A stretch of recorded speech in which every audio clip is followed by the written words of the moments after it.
नमस्कार। आज आपको सुनाते हैं गुरुदेव रविंद्रनाथ टैगोर की लिखी कहानी पराया।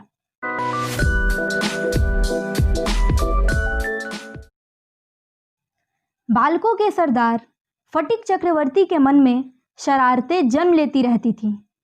उसने अपने छोटे भाई को नदी के तट पर पड़ी मस्तूल बनाने वाली बल्ली पानी में लुढ़काने के लिए कहा। छोटे भाई के बात न मानने पर उसने क्रोधित होकर उसे एक थप्पड़ मार दिया।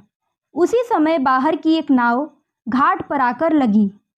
नाव से उतरकर एक अधेड़ सज्जन ने फटिक से पूछा, चक्रवर्ती जी का घर किधर है?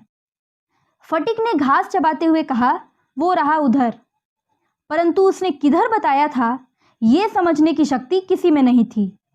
उस सज्जन पुरुष ने फिर पूछा, किधर? मैं नहीं जानता। वो सज्जन एक भद्र पुरुष से पूछकर गंतव्य की ओर चल पड़े।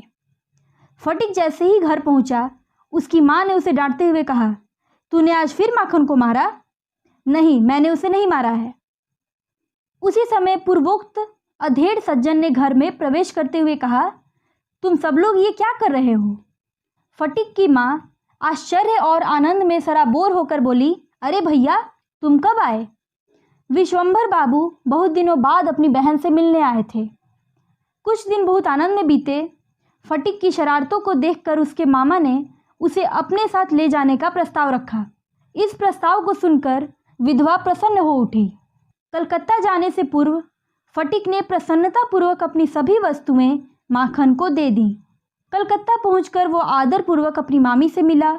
उसकी मामी उसे देखकर खास प्रसन्न नहीं हुई। मामी के स्नेहहीन नेत्रों में वो किसी दुष्ट ग्रह की भांति खटक रहा था। वो मामी द्वारा दिए गए कार्य को उत्साहपूर्वक करता। इस पर भी उसकी मामी कहती, बस बहुत हो चुका। इस घर में उसका निरादर था, किंतु इसके अतिरिक्त दूसरा चारा भी न था। उसे अपने घर व अपनी माँ की बहुत याद आती थी। विद्यालय में उसके समान नासमझ और लापरवाह लड़का कोई नहीं था।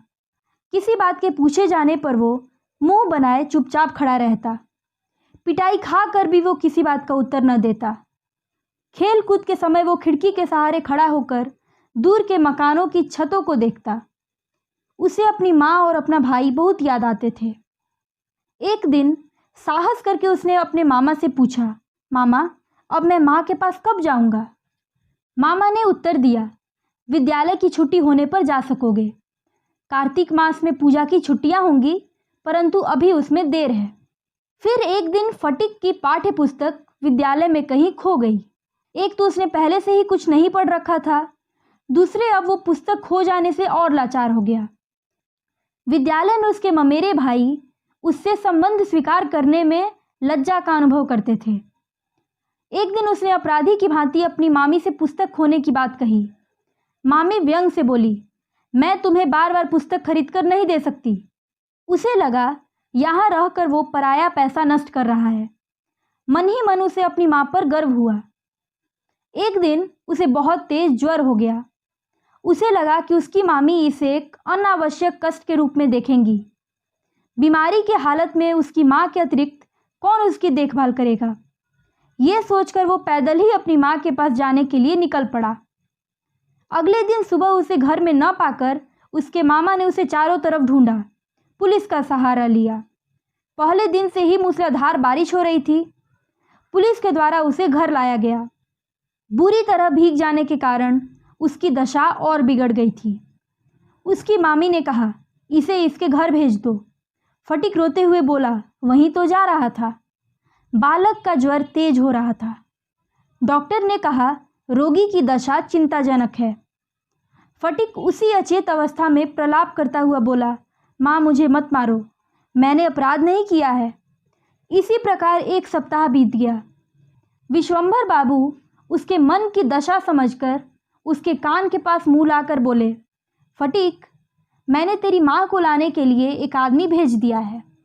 उसी समय फटिक की माँ ने शीघ्रतापूर्वक कमरे में प्रवेश किया। आते ही वे उच्च स्वर में रोने लगीं। बड़े कष्ट से विश्वंभर बाबू ने उन्हें जैसे तैसे शांत किया। वे पछाड़ खाकर गिर पड़ी और पुकार उठी, फटिक, मेरे प्यारे बेटे। माँ की प्यार भरी आवाज़ सुनकर फटीक ने आंखें खोल दी। फिर आंखें बंद करके कहा, माँ, मेरी छुट्टी हो गई, मैं घर जा रहा हूँ। उम्मीद करते हैं आपको ये कहानी पसंद आई होगी।